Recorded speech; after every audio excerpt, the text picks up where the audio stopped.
خللت اللحمة في البرطمان يومين وعملت بلوبيف المصانع. بصوا شكله عامل ازاي، من غير بقى سلق لحمة مفرومة ولا نسلق لحمة سليمة ولا اي حاجة. هخليكي تطلعي البلوبيف زي الجاهز بالظبط. شايفين بيتقطع معايا ازاي؟ شايفين لونه؟ شايفين ملمسه؟ نسبة الدهن اللي موجودة فيه بيتقطع معايا بكل سهولة.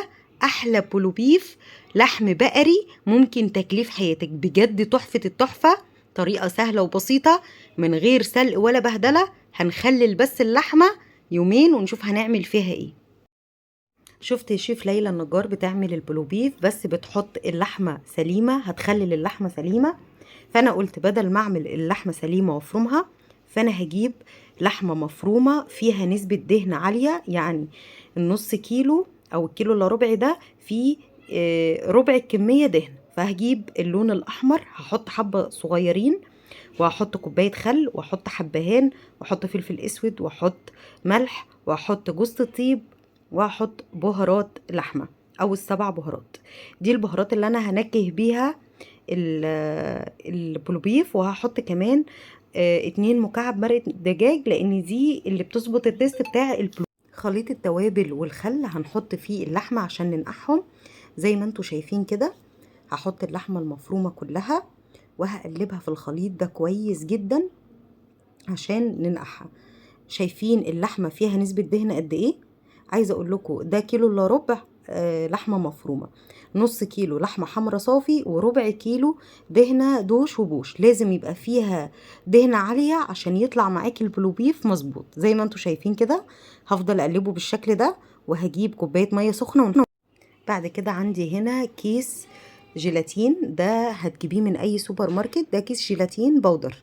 هتجيبي الكيس وتحطيه على الكمية. انا حطيت الكيس ده على كيلو الا ربع مية، وهحط كوباية مية سخنة، وهقلب الخليط كويس جدا باللحمة. شايفين اللحمة بدأت تاخد لون البلوبيف، ولو قعدت يومين بقى في التلاجة كده في البرطمان هقلبها كويس واغطيها واسيبها يومين في التلاجة تاخد طعم التوابل والخل والجيلاتين وكل حاجة في بعض كده. وبعد كده هنشوف هنعمل ايه. بعد كده حطيت الخليط في الخلاط وهضربه كويس جدا. وبعد كده بعد ما اضربه كويس هوريكم هنعمل فيه ايه. لازم تضربيه في الخلاط او الكبة، خلاط او كبة، هتلاقيه بيتضرب معاكي بسهولة لان فيه مية وسوائل كتير. حطيت الخليط على النار في طاسة، وهبتدي اخليه يكمل سواه، وفي نفس الوقت لازم الجيلاتين يمسك في اللحمة زي ما انتوا شايفين كده.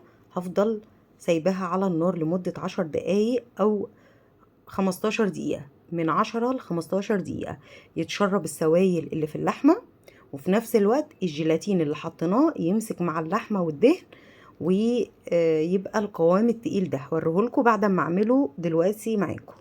قعد بالظبط 13 دقيقة لحد ما بقى اللون ده. وبعد ما قعد 13 دقيقة على النار حطيته في الكبة، لان الخلاط عندي صغير فالدورق بتاع الكبة كبير. فرحت اديته ضربة في الكبة وهو سخن كده، فاتفرم وبقى ناعم قوي. هجيب علب بلاستيك وافضيها كده بقيت العلب من بالليل للصبح في التلاجة زي ما انتوا شايفين. الدهنة مسكت كده في العلبة، بقيت افكها واضربها على البلانشة، بقت قطعة البلوبيف تنزل معايا. لازم تحطيه في التلاجة مدة طويلة. انا سبته من المغرب لحد تاني يوم اخر النهار، يعني قعد يوم كامل في التلاجة، وبقى بالشكل ده. والدسامة بتاعته وقعت في العلب، او الدهنة اللي كانت موجودة في اللحمة وقعت في العلب بالشكل ده. هفضيها ونقطعها سوا مع بعض ونشوف. هاتي بقى معلقة سمنة كده وقطعي عليها قرن فلفل شطة وحتة بلوبيف من دي، وحمري في الطاسة، وحطي بقى كام بيضة او فقشي بيضتين 3 كده، واعملي احلى طاجن بيض بالبلوبيف. او ما تحطيش عليه بيض بيبقى طعمه رهيب ما شاء الله. شايفين الجمال؟ حاجة نظيفة ومعمول في البيت. الناس اللي هتقولي نسيبه قد ايه في التلاجة، ده اخره 3 ايام في التلاجة عشان مش عليه اي مواد حافظة. فلو انتي هتسيبيه 3 ايام، وبعد كده تشيليه في الفريزر عشان ما يبص منك.